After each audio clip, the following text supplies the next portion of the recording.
الحمدللہ رب العالمین والصلاة والسلام علی خاتم النبیین وعلی آلہ واصحابہ اجمعین اما بعد فاعوذ باللہ من الشیطان الرجیم بسم اللہ الرحمن الرحیم۔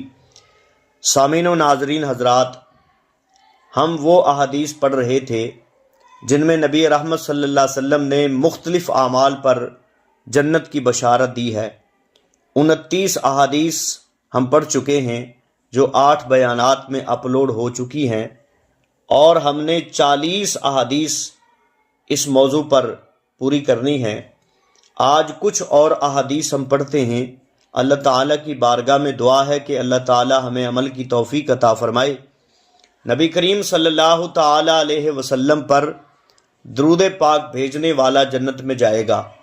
حضرت عبداللہ ابن عباس رضی اللہ تعالیٰ عنہما روایت کرتے ہیں، نبی کریم صلی اللہ تعالی علیہ وسلم نے ارشاد فرمایا، من نسی الصلاۃ علی خطیئ الطریق الی الجنۃ، جس شخص نے مجھ پر درود پڑھنا چھوڑ دیا وہ جنت کا راستہ بھول گیا۔ درود شریف مقبول ترین عمل اور عظیم الشان عبادت ہے۔ یہ اللہ تعالیٰ کی سنت ہے، اس لیے کسی بھی صورت میں یہ رد نہیں ہوتا، حتیٰ کہ اگر کوئی گناہ گار آدمی بھی درود پاک پڑھے تو اس کا بھی درود پاک قبول ہوتا ہے، اور درود پاک کی برکت سے اس کا قلب اور اس کی روح پاک ہو جاتے ہیں۔ جب انسان کا قلب اور روح پاک ہو جاتے ہیں تو بندہ جنت میں داخلے کا مستحق ٹھہرتا ہے۔ کثرت سے درود پاک پڑھنا، درود و سلام پڑھنا انسان کو جنت میں لے جائے گا۔ دوسری حدیث پاک، جو لین دین میں سہولت پسند ہو یعنی فیاضی سے کام لینے والا ہو وہ جنت میں جائے گا۔ حضرت عثمان بن عفان رضی اللہ تعالی عنہ روایت کرتے ہیں، نبی اکرم صلی اللہ تعالی علیہ وسلم نے ارشاد فرمایا، ادخل اللہ الجنت رجلا کان سہلا مشتریا وبائیا وقادیا ومقتدیا، اللہ تعالیٰ اس بندے کو جنت میں داخل فرمائے گا جو خریدتے ہوئے، فروخت کرتے ہوئے، فیصلہ کرتے ہوئے اور تقاضا کرتے ہوئے نرمی سے پیش آتا ہے۔ نرمی اور سہولت اسلام میں پسندیدہ ہے۔ اسلام سختی، تنگی اور تلخی کو پسند نہیں کرتا، لہٰذا اگر آپ نے کسی سے کچھ لینا ہے تو اس سے نرمی سے پیش آئیں۔ اگر وہ مجبور ہے تو اسے گنجائش اور مہلت دیں۔ اگر کسی کا کچھ دینا ہے تو اسے وقت سے پہلے دے دیں۔ اگلی حدیث پاک، آنکھوں کی بینائی سلب ہونے پر صبر کرنا جنت میں لے جاتا ہے۔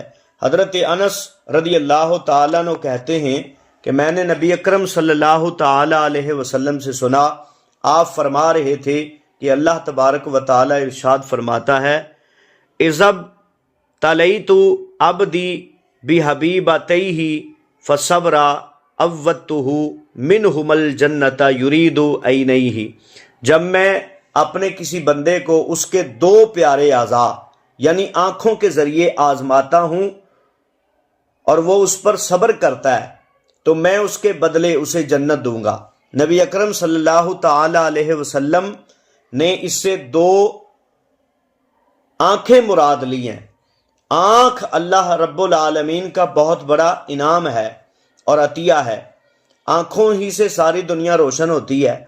انسان آنکھوں سے محروم ہو جائے تو ساری دنیا اندھیری ہو جاتی ہے، انسان بیکار ہو جاتا ہے، لہٰذا بینائی کا سلب ہو جانا بہت بڑا نقصان ہے۔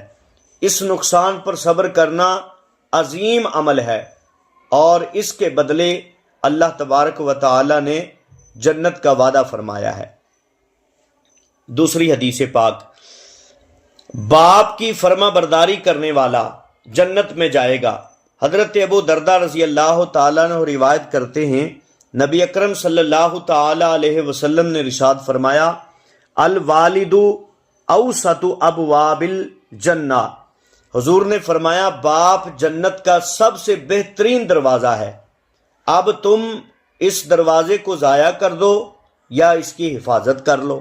باپ سے برے سلوک اور نافرمانی کے ذریعے جنت کا یہ دروازہ ضائع کر دو یا اطاعت اور فرما برداری اور حسن سلوک کے ذریعے اسے محفوظ کر لو۔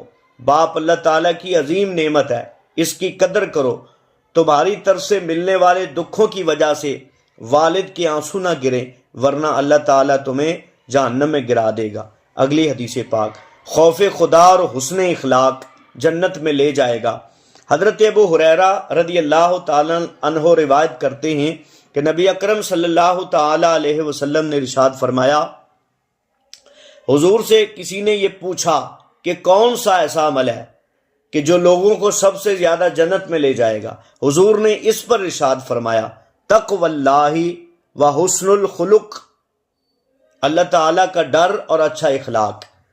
تقوی دل کی اس کیفیت کو کہتے ہیں جس کے حاصل ہو جانے کے بعد بندہ گناہ کرتے ہوئے شرماتا ہے اور نیک کاموں کی طرف اس کی رغبت بڑھ جاتی ہے۔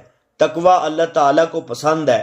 متقی اور پرہیزگار لوگوں کے لیے جنت کے ساتھ ساتھ اور بھی بہت سارے انعامات کا وعدہ ہے۔ حسن اخلاق سے مزین بندہ اللہ تعالیٰ اور اللہ کے رسول صلی اللہ تعالیٰ علیہ وسلم کا پسندیدہ اور محبوب بندہ ہوتا ہے۔ حسن اخلاق کامل ایمان اور اللہ تعالیٰ کے قرب کی بہت بڑی دلیل ہے۔ تو تقوی اور حسن اخلاق انسان کو جنت میں لے جائے گا۔ آخر میں دعا ہے، اللہ تعالیٰ ہمیں اپنے پیارے محبوب صلی اللہ علیہ وسلم کی اطاعت نصیب فرمائے، اور جو کچھ کہا سنا ہے اس کا ثواب ہم اپنے مسلمان بہن بھائیوں کو ایصال کرتے ہیں۔ اللہ تعالیٰ ان کے درجات بلند فرمائے، ان کی بخشش فرمائے، ہمیں دین دنیا کی خیر عطا فرمائے، آمین۔ وما علینا الا البلاغ المبین۔